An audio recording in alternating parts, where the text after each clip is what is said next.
Hey, today I want to talk to you guys about two of my favorite machines, my Breville Bambino and my Gaggia Classic E24.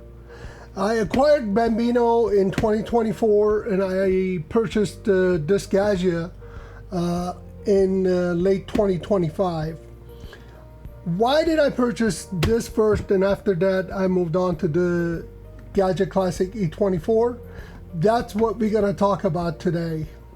So both of these machines are very well built and they're from very well known manufacturers. They're very similar in a way that they're both entry-level type machines.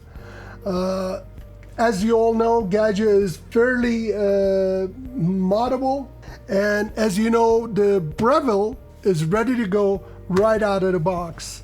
It has pre-infusion. It has different settings.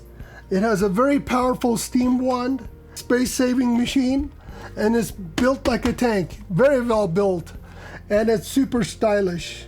And it's really easy to use and maintain for any beginner. That goes for the Gaggia as well, but Gaggia has a slight learning curve, but once you figure that learning curve, this is the machine to go.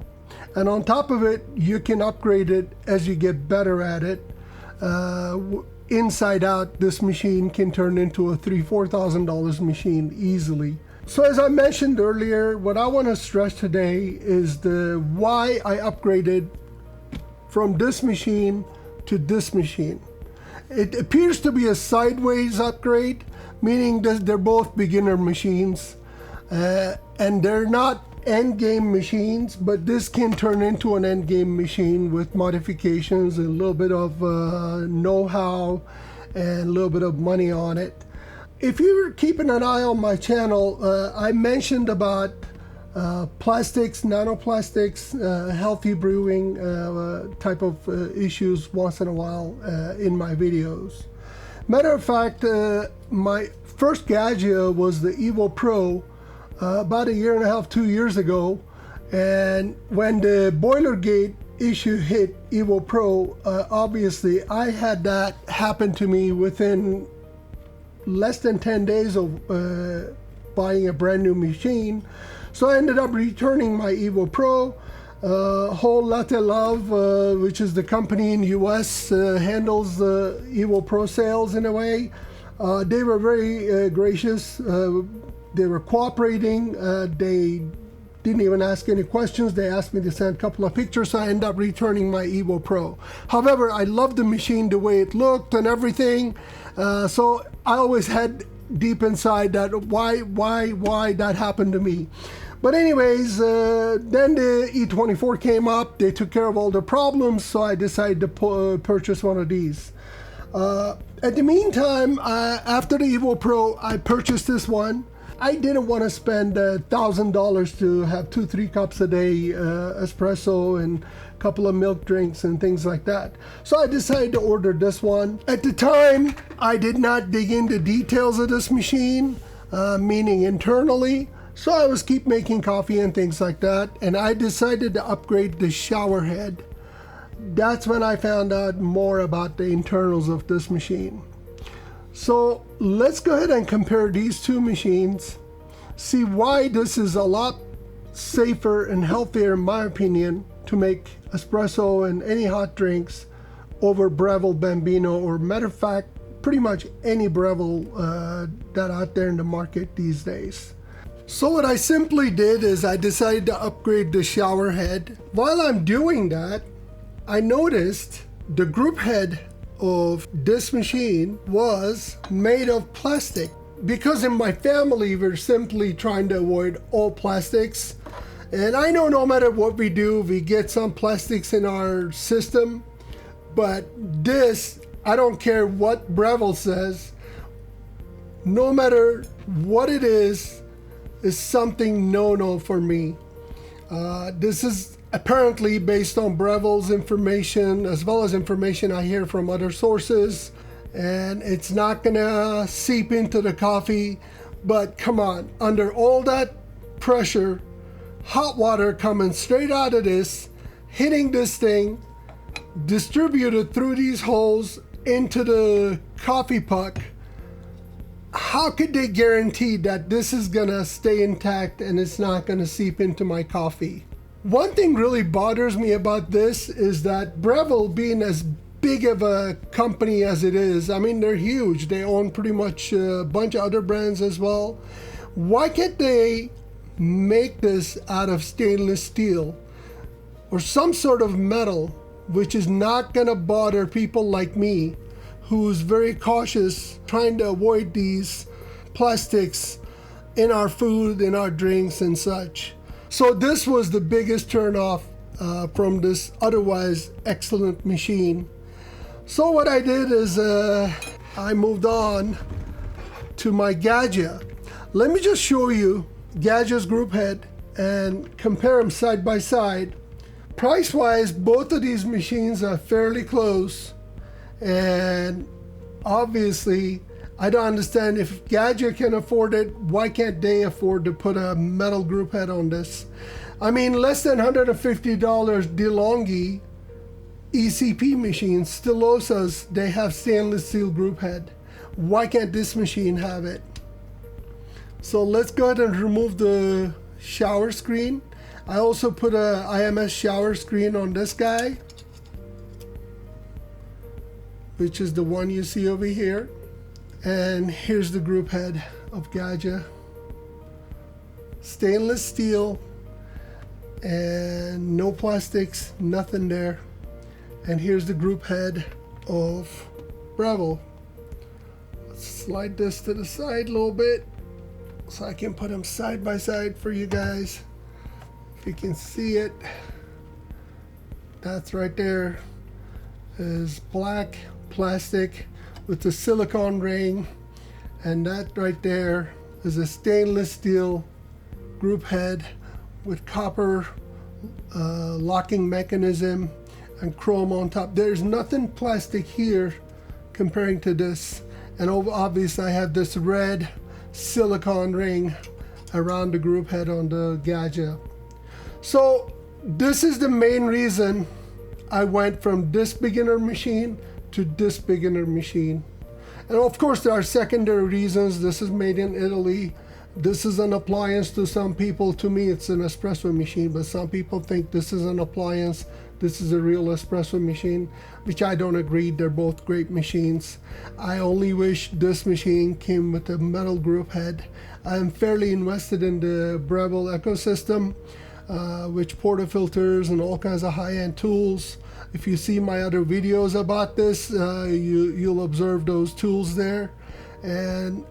And having this machine was a little bit extra burden on my budget. Obviously, I have really nice tools with this one as well.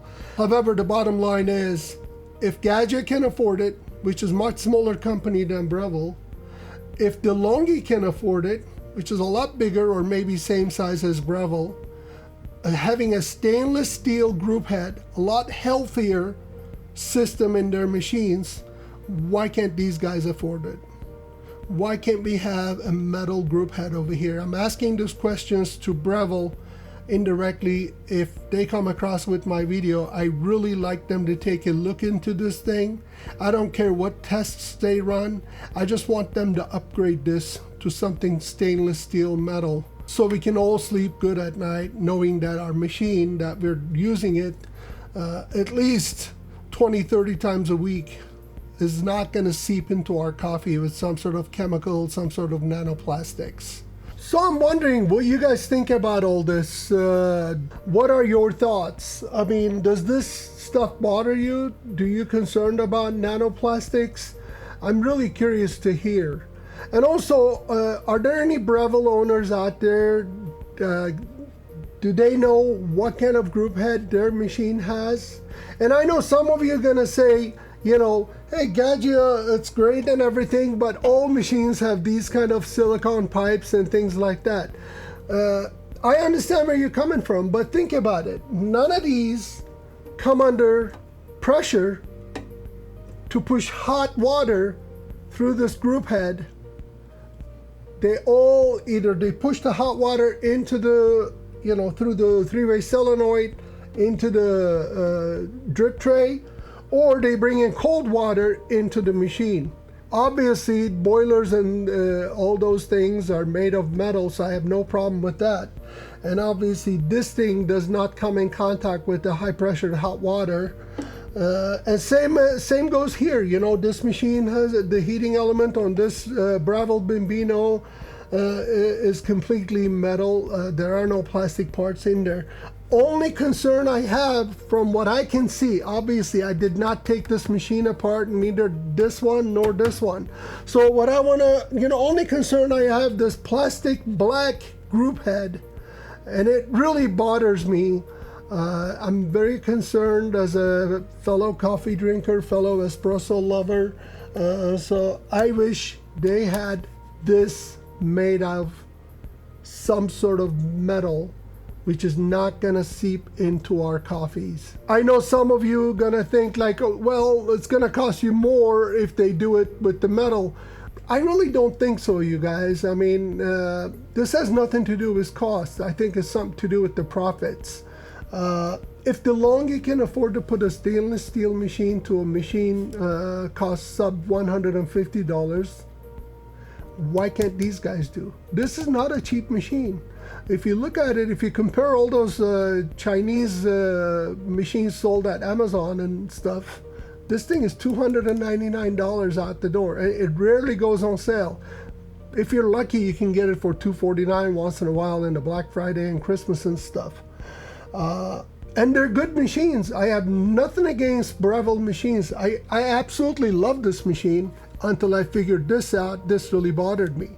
And obviously, this E24 here, I think currently they're selling them for $499 or $549, something like that. But if these guys can afford it, if DeLonghi can afford it, and some of the other manufacturers can afford it, why can't these guys do it?